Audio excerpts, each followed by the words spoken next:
മാധ്യമ പഠന കേന്ദ്രം വാർത്തകൾ.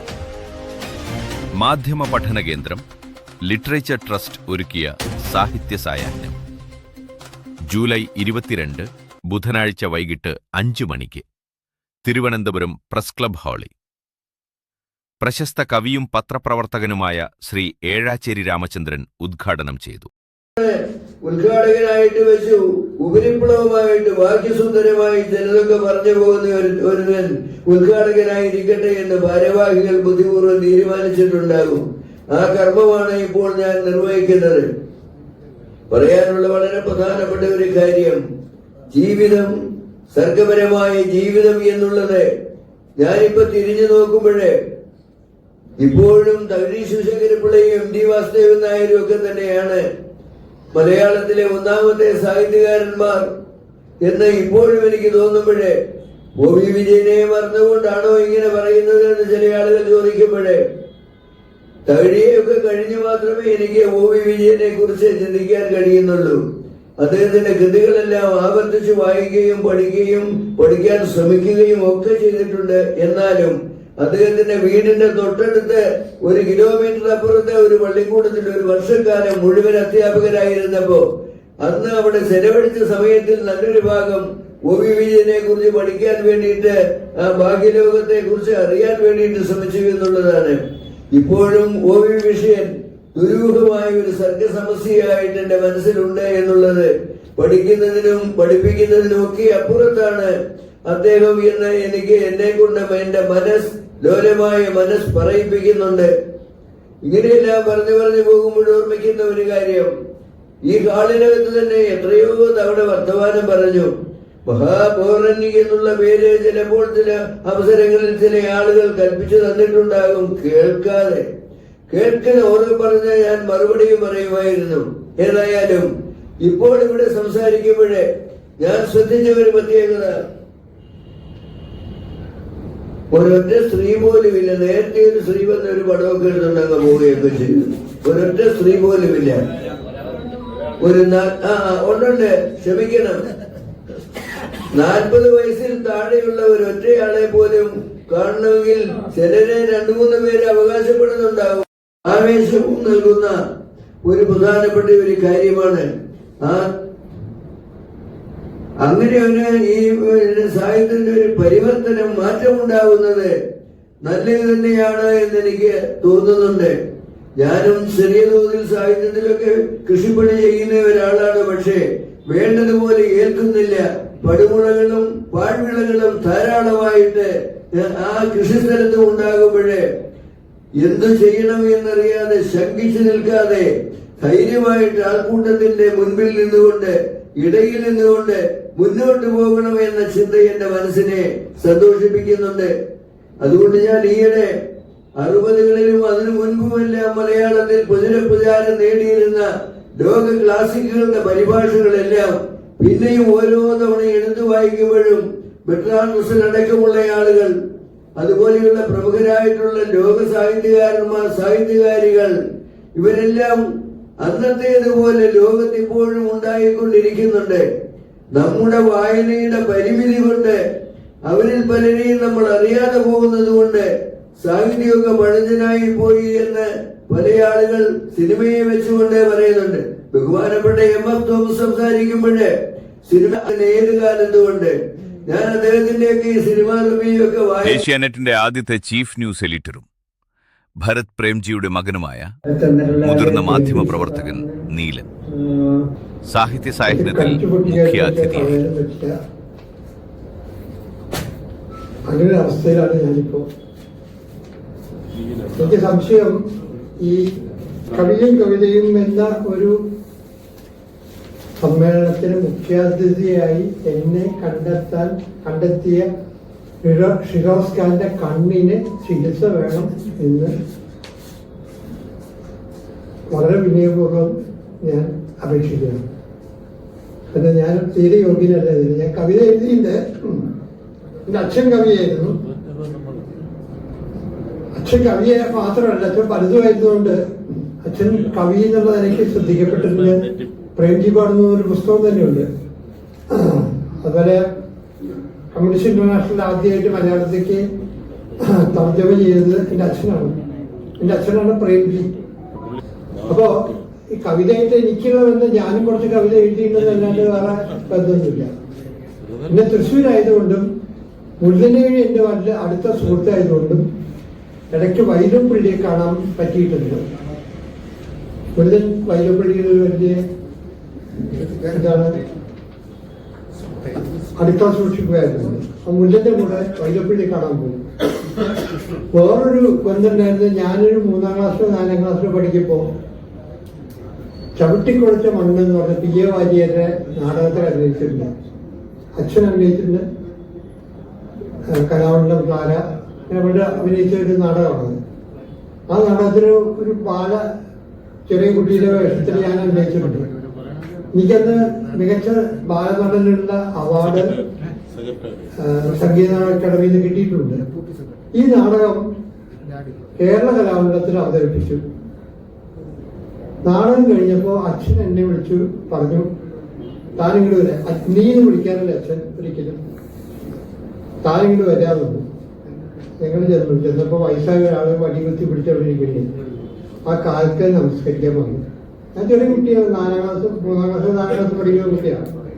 ഞാൻ നല്ലോണം നീണ്ടു ദൂരത്ത് കിടന്ന് നമസ്കരിച്ചു. അത് കഴിഞ്ഞപ്പോൾ അച്ഛൻ കാല് തൊട്ട് തലയിൽ വെച്ചു. അതുകഴിഞ്ഞ് ഞങ്ങൾ അവിടുന്ന് ചെറുതുരുത്തിയിൽ നിന്ന് ബസ് പിടിച്ചിട്ട് വേണം തൃശ്ശൂർക്ക് വരാനായിട്ട്. ആ ബസ് പിടിക്കാനായിട്ട് നടക്കുമ്പോൾ ഞാൻ അച്ഛനോട് ചോദിച്ചത് ആരാന്ന്. അതാണ് വെള്ളത്തോൾ നാരായണ മേനോൻ. എന്തൊരു ഭാഗ്യം നോക്കൂ. വെറുതെ അച്ഛൻ്റെ മകനായതുകൊണ്ട് മാത്രം കിട്ടിയ ഒരു ഭാഗ്യം. വെള്ളത്തോൾ നാരായണ മേനോന്റെ അനുഗ്രഹം എനിക്ക് കിട്ടിയിട്ടുണ്ട്. അപ്പൊ ഇന്ന് കവിയും കവിതയും എന്ന് പറഞ്ഞാൽ മുഖ്യാതിഥിയാവാൻ യോഗ്യത ഇതൊക്കെയാണെന്നാണ് ഞാൻ പറഞ്ഞു വരുന്നത്. എനിക്ക് കവിതയില്ല, ഞാൻ കവിത എഴുതിയിട്ടുണ്ട്. മാധ്യമ പഠന കേന്ദ്രം പ്രസിഡന്റും ചലച്ചിത്ര നിരൂപകനുമായ MF തോമസ് ചടങ്ങിൽ അധ്യക്ഷത വഹിച്ചു. നമ്മളുടെ പോലും അത്ര ശ്രദ്ധ അറിയിക്കാത്ത ഒരാളാണ്. വളരെ ഉൾവലിഞ്ഞ് ഒരാളോടും മിണ്ടാത്ത ഒരാളാണ്. അദ്ദേഹം വന്ന് കയറിയതും അങ്ങനെ നന്ദനാറായണെന്ന് പറഞ്ഞപ്പോ ഭാഷാ ഇൻസ്റ്റിറ്റ്യൂട്ട് ആണെങ്കിലും ഇതൊക്കെ വായിക്കുന്ന ആളുകൾ വളരെ കുറവായിരുന്നു. പക്ഷെ എനിക്ക് നന്ദനാറ് ഭയങ്കര ദൈവത്തെ പോലെയായിരുന്നു. അദ്ദേഹത്തെ വിളിച്ചു കൊണ്ടുപോയി ഞാൻ അവിടുത്തെ ക്യാൻറ്റീനിലൊക്കെ കൊണ്ടുപോയി ഭക്ഷണമൊക്കെ വാങ്ങിച്ചു കൊടുത്ത് സംസാരിച്ച്. ഇതൊക്കെ ഓർമ്മകളിൽ ഇന്നും ആ സാഹിത്യവുമായിട്ടുള്ള ബന്ധം. ഞാൻ ഒരു ദിവസം ലൈബ്രറിയിലെ ഭാഷാ ഇൻസ്റ്റിറ്റ്യൂട്ടിലെ ലൈബ്രറിയിൽ ഇരിക്കുമ്പോൾ SK പൊറ്റക്കാട് അദ്ദേഹം വളരെ മുഷിഞ്ഞൊരു മുണ്ടും ഷർട്ടും ഒക്കെ ഇട്ടിട്ട് കയറി വന്നിട്ട് പ്രസാരമുണ്ടോ എന്ന് ചോദിച്ചു. അപ്പൊ അവിടെ ഇരിക്കുന്ന ലൈബ്രറിയിലെ ആള് ലൈബ്രറിയൻ വളരെ ഇതായിട്ട് കൃഷ്ണവാര്യരുണ്ടോന്ന് ഈ മനുഷ്യൻ ചോദിക്കുന്നത് എന്താണെന്ന്. പക്ഷെ എനിക്ക് മനസ്സിലായി ഇത് SK പൊറ്റക്കാടാണെന്ന്. ചിത്രങ്ങളിൽ മാത്രമല്ല, ഓടിച്ചെന്ന് കൃഷ്ണവാര്യരെ വിളിച്ച് കൃഷ്ണവാര്യരുടെ അടുത്തേക്ക് അദ്ദേഹത്തെ കൊണ്ടുപോയിട്ടുള്ളതൊക്കെ ഓർമ്മ. പക്ഷെ കവിയും കവിതയും, പുസ്തക പ്രകാശനം, വർത്തമാനം എന്നീ 3 വിഭാഗങ്ങളായാണ് സാഹിത്യ സായാഹ്നം പരിപാടി നടന്നത്.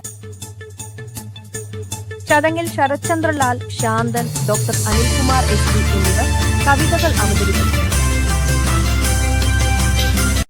കയ്യിലുണ്ടത്ര രേഖകൾ, 2 രേഖകൾ മങ്ങിയും തെളിഞ്ഞും തെളിയാതെയും കെട്ടിയിട്ടിരിക്കുന്നവയ്ക്കുള്ളിലൻ വർത്തമാനവും ഭൂതവും ഭാവിയും കണ്ണിനുള്ളിൽ കടക്കാതെ മാറി ഉൾക്കണ്ണിനുള്ളിൽ തറച്ചു നിൽക്കുന്നതും നീണ്ടുയർന്നും വളർന്നും പടർന്നുകൊണ്ടേറെ രേഖകൾ, ശാഖോപശാഖകൾ, മത്സ്യരേഖകൾ, മധ്യാഹ്നരേഖകൾ, മത്സരിക്കുന്ന സംഘർഷരേഖകൾ, അർത്ഥമില്ലാത്തൊരക്ഷരക്കൂട്ടമായി അറ്റമെത്താതെ പായുന്ന രേഖകൾ, ആർത്തലയ്ക്കുന്ന കാട്ടാറ് പോലെയും കാറ്റ് വീശും മണൽത്തട്ട് പോലെയും കൊള്ളിമീൻ മിന്നി മാറുന്ന പോലെയും കണ്ണുനീർത്തിര പോലെയും രേഖകൾ, പക്ഷിയായി കൂട് കെട്ടുന്ന രേഖകൾ, കെട്ടുവള്ളമായ എത്ര കൈരേഖകൾ,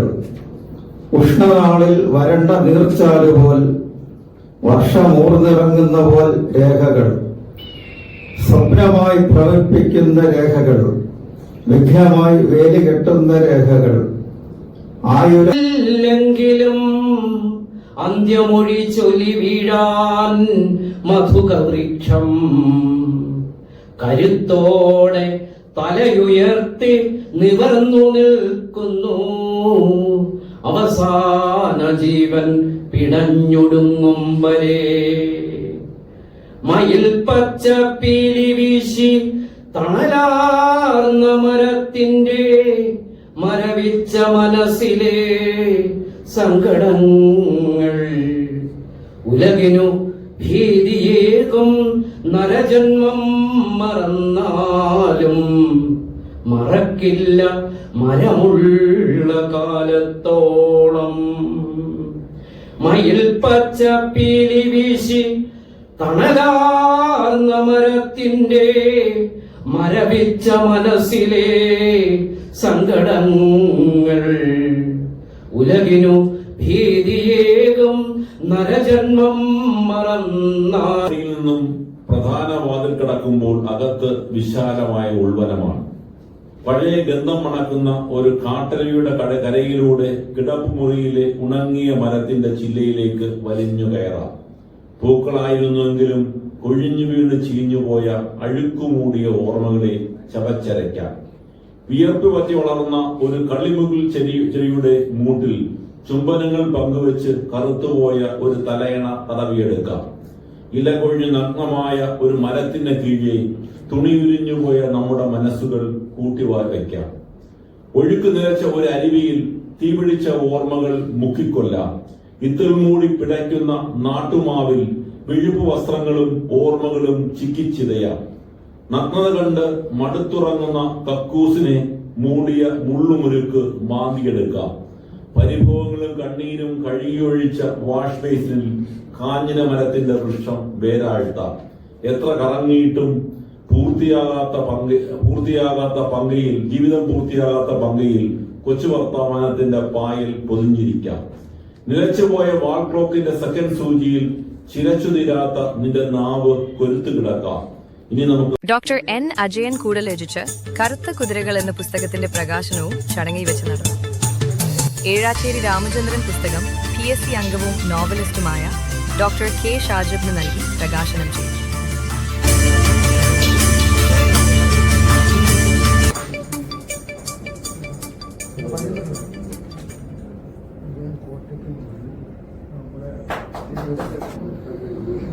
എൻ്റെ സീനിയേഴ്സായ ഡോക്ടർമാര്, സുകേഷൻ സാറുണ്ട്, പിന്നെ ഗുരുതുല്യനായ അജയൻ സാർ. അത് ഗുരുതുല്യൻ എന്ന് പറയുമ്പോൾ ഞാൻ ഈ പ്രൊഫഷനിലേക്ക് വരുമ്പോൾ 1ാം വർഷത്തിൽ അവിടെ ട്രെയിനിങ്ങിന് വന്നതായിരുന്നു അജയൻ സാർ. അന്ന് മുതലുള്ള ഒരു ബന്ധമാണ് ഞാൻ അദ്ദേഹവുമായിട്ടുള്ളത്. അത് എന്താ പറയുക, എഴുത്തിലായാലും മറ്റേത് മേഖലയിലായാലും അദ്ദേഹം ഒരു മാതൃകയായ ഒരു വ്യക്തിയായിട്ടായിരുന്നു പെരുമാറിയിട്ടുള്ളത്. നിങ്ങൾക്ക് എത്ര ആൾക്കാർ അറിയാമെന്നറിയില്ല, ഫാം ജേർണലിസമായിരുന്നു അദ്ദേഹത്തിന്റെ പ്രധാനപ്പെട്ട മേഖല. കേരളത്തിൽ അറിയപ്പെടുന്ന ഫാം ജേർണലിസ്റ്റ് ആയിരുന്നു അദ്ദേഹം.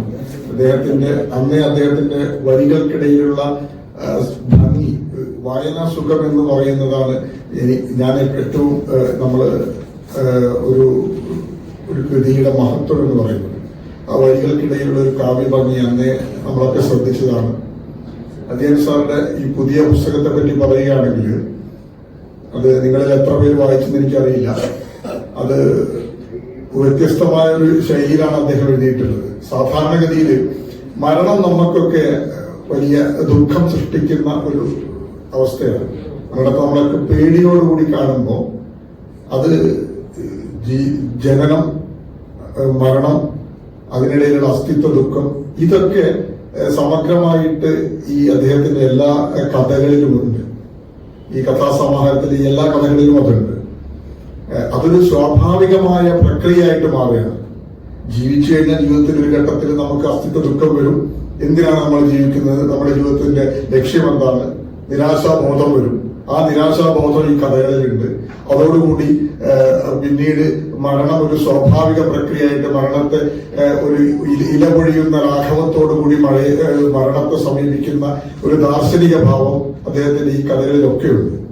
അദ്ദേഹം ഇതില് കറുത്ത കുതിരകൾ എന്ന് പറയുന്നുണ്ട്. കറുപ്പിന് ഒരുപാട് അർത്ഥങ്ങളുണ്ട്. ലോകത്തില് ഏറ്റവും മികച്ച കളർ ഏതാണെന്ന് ചോദിച്ചാൽ അത് കറുപ്പാണെന്ന് വിശ്വസിക്കുന്നവനാണ് ഞാൻ. കറുപ്പ് എല്ലാ ഈ നമ്മുടെ സൂര്യരശ്മികളെ താപത്തെ മുഴുവൻ ആഗിരണം ചെയ്യപ്പെടുന്ന ഒരു കളറാണ്. മറ്റു കളറുകളൊന്നും അത് സാധ്യമല്ല. അപ്പൊ കറുത്ത കുതിരകള് അത് ഈ പറഞ്ഞതുപോലെ എല്ലാവർക്കും വേണ്ടി ജീവിക്കുന്ന ഒരു സമീപനത്തിന്റെ അല്ലെങ്കിൽ എല്ലാം സഹിക്കാൻ എല്ലാം ഉൾക്കൊള്ളാനുമുള്ള ഒരു സമീപനത്തിന്റെ ലക്ഷ്യമായിട്ടാണ് അദ്ദേഹം ഈ കഥകളിൽ ഏൽപ്പിച്ചിട്ടുള്ളത്.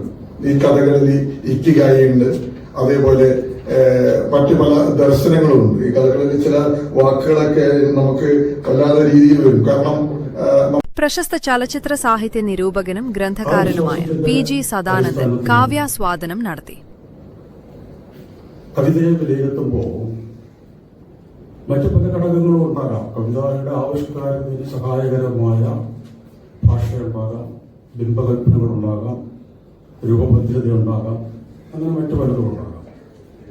അതേസമയം ഈ അനുഭൂതികളുടെ ആവിഷ്കാരമായിരിക്കണം കവിത എന്ന് പറയുമ്പോൾ ശ്രീ ശരത്ചന്ദ്രലാൽ അവതരിപ്പിച്ച കവിതകളെ കുറിച്ച് ആദ്യം പറയുമ്പോൾ ഇത്രയേറെ ബിംബകൽപ്പനകൾ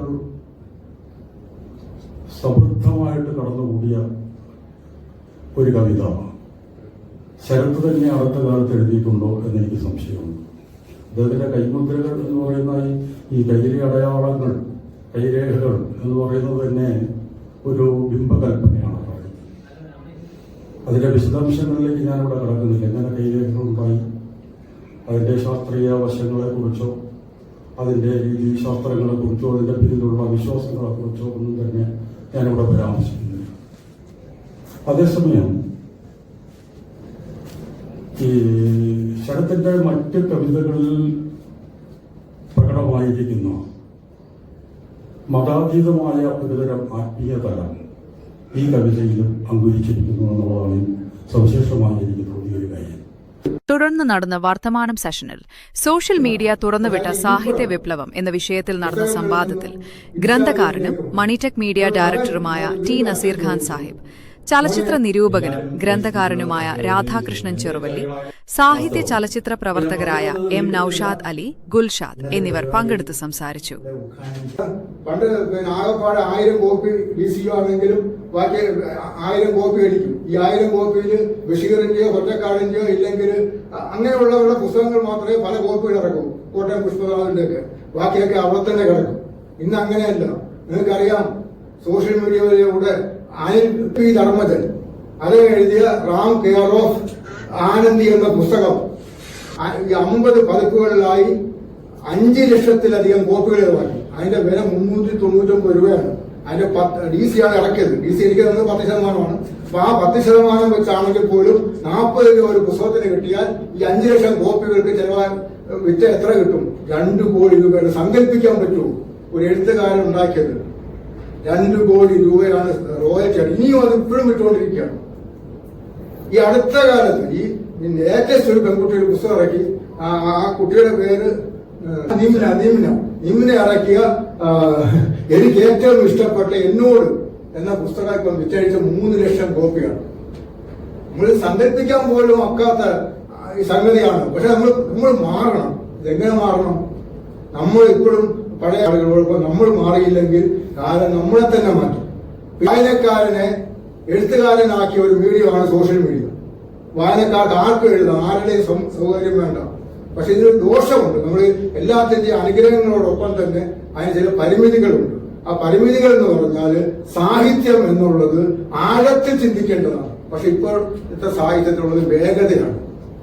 ഈ വേഗതയിൽ ഉള്ള സംഗതി ആഴത്തിലേക്കായ നമ്മൾ പരിവർത്തനം ചെയ്യണം. പലപ്പോഴും നമ്മൾ സോഷ്യൽ മീഡിയയിൽ 4 വരി കവിത എഴുതുമ്പോഴും നമ്മൾ രണ്ടാമതൊന്നും പോലും വായിച്ചു നോക്കാനാണ് എഴുതുന്നത്.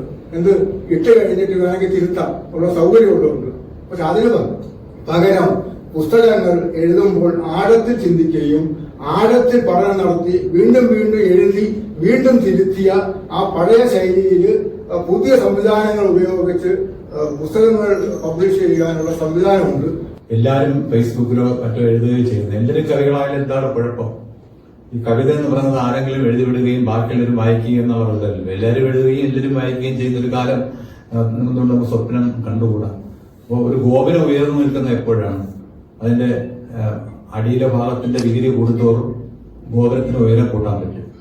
അപ്പോൾ അങ്ങനെ ധാരാളം പേര് എഴുതുമ്പോൾ അതിൽ നിന്ന് ഉയരുന്ന കവിതാ ഗോപുരം ഏറ്റവും ഉയരത്തിലായിരിക്കും. അതുകൊണ്ട് ആഹ്ലാദപ്പെടേണ്ട യാതൊരു മാധ്യമങ്ങൾ തുറന്നു തരുന്ന സാധ്യത. ഇപ്പൊ ഈ റീലുകളെ പറ്റി പറയാം. ഇപ്പൊ കവിതയും റീലും തമ്മിൽ തട്ടിച്ചു നോക്കാം. ഇപ്പോ കവിതയിലെ മുക്തകങ്ങൾ എങ്ങനെയാണ്? 4 വരിയിലുള്ള മുക്തകങ്ങൾ എന്ന് പറഞ്ഞാൽ നമ്മളുടെ സ്കൂളിൽ പഠിച്ചിട്ടുള്ള മുക്തകങ്ങൾ. അതിനൊരു പുതിയ ആവിഷ്കാരമാണ് റീലുകൾ. ഇപ്പോ വാക്കുകളിൽ നിന്ന് ദൃശ്യങ്ങളിലേക്ക് പുതിയ സംവേദനത്തിലേക്ക് മാറുന്ന റീലുകൾ. നമ്മളിപ്പോ റീലുകളെന്ന് പരിഹസിച്ചാണ് പറയുന്നത്.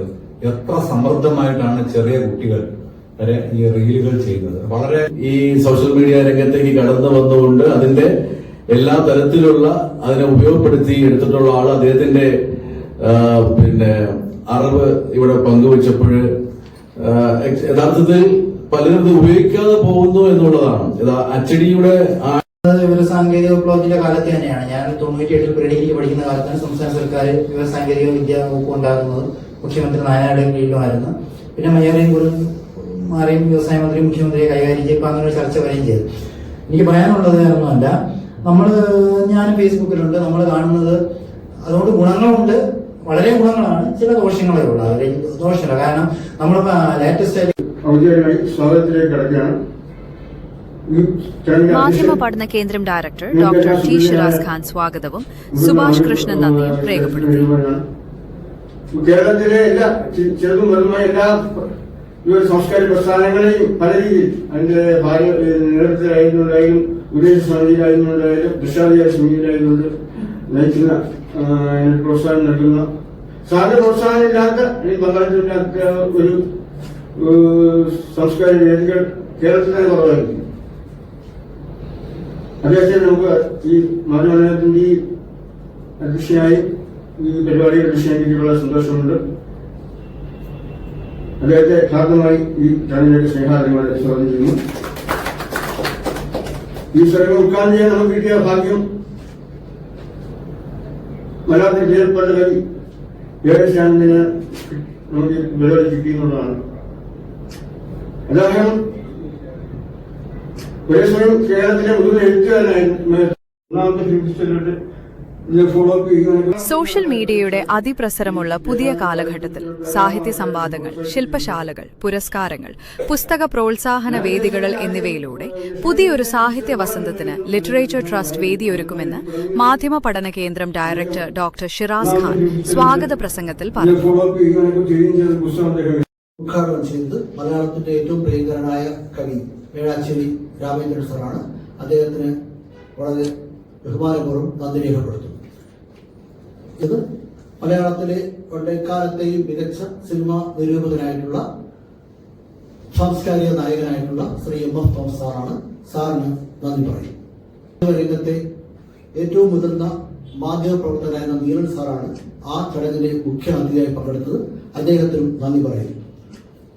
ഒപ്പം പ്രസരം ചെയ്യപ്പെട്ട ശ്രീ അജയൻ കൂട്, പുസ്തകം സ്വീകരിച്ച ഡോക്ടർ കെ ഷാജിൻ, കാവ്യ അവതരണം, സമകാലിക മലയാള സാഹിത്യത്തിലെ മലയാള കവിതയിലെ പ്രതിഭാതരായ കവികൾ ശരത്ചന്ദ്രനാരും ശാന്തനും ഡോക്ടർ അനിൽകുമാർ എസ്പിയും വളരെ മനോഹരമായി നല്ല കവിതകളാണ് ഇവിടെ അവതരിപ്പിച്ചത്. അവർക്ക് ഓരോരുത്തർക്കും നന്ദി പറയുന്നു. ഇവിടെ അവതരിപ്പിച്ച ശ്രീ PG സദാനന്ദ സാറിന് നന്ദി പറയുന്നു. നസീർ സാഹിബ്, രാധാകൃഷ്ണൻ ചെറുവള്ളി, ശ്രീ M നഷോദ് അലി, ഗുൽഷാദ് എന്നിവർക്കും ഈ ചടങ്ങിനെ സ്വാഗതം ആശംസിച്ച മാധ്യമ പഠന കേന്ദ്രത്തിന്റെ സർവസ്വമായ ഡോക്ടർ ടി ഷിറാസ് ഖാൻ, ഇതിന് കോമ്പയർ നിർവഹിച്ച മുരളി കോട്ടയ്ക്കോ ഉൾപ്പെടെ ഈ ചടങ്ങിൽ പങ്കെടുത്ത എല്ലാ സാഹിത്യപ്രേമികൾക്കും മാധ്യമ പഠന കേന്ദ്രം സെക്രട്ടറി മുരളി കോട്ടയ്ക്കകം സാഹിത്യ സായാഹ്നം പരിപാടി കോമ്പയറിംഗ് ചെയ്തു.